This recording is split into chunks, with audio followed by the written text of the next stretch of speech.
তার মধ্যে দিয়ে দিলাম কালো জিরে। আর হ্যাঁ, মাছের ঝাল বানাতে সবসময় কালো জিরে ব্যবহার করবে।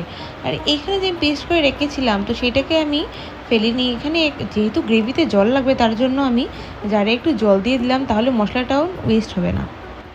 তারপর ধীরে ধীরে আমি সবগুলো মাছ কড়াইতে দিয়ে দিলাম। আর হ্যাঁ, কড়াইতে দিতে গিয়ে ধ্যান রাখবে যে খুব ফাটে কিন্তু এগুলো এবং ফুটে মুখে চলে আসে। তো একদম আঁচ কমিয়ে আমি 20 মিনিট রেখে দিয়েছি। রাখার পর আমি বারবার চেক করছি যে সেটা হয়ে আসছে কি না। তো দেখে নাও, একটু পরপর চেক করার জন্য দেখছি যে না, গ্রেভিটা আস্তে আস্তে এগুলো হয়ে আসছে। তো যখনই দেখবে যে মশলাটার গায়ে তেলগুলো একদম লেগে আসছে, তখন বুঝবে যে না, এইগুলো আমাদের রেডি হয়ে আসছে। তারপর আমি এক এক করে বাটিতে নামিয়ে নিলাম এবং রেডি হয়ে গেল খুব সহজ পদ্ধতিতেই পাবদা মাছের ঝাল। আর হ্যাঁ, এই রেসিপিটি কেমন লেগেছে, ভালো লাগলে অবশ্যই জানাবে এবং লাইক, শেয়ার অ্যান্ড সাবস্ক্রাইব করতে ভুলবে না।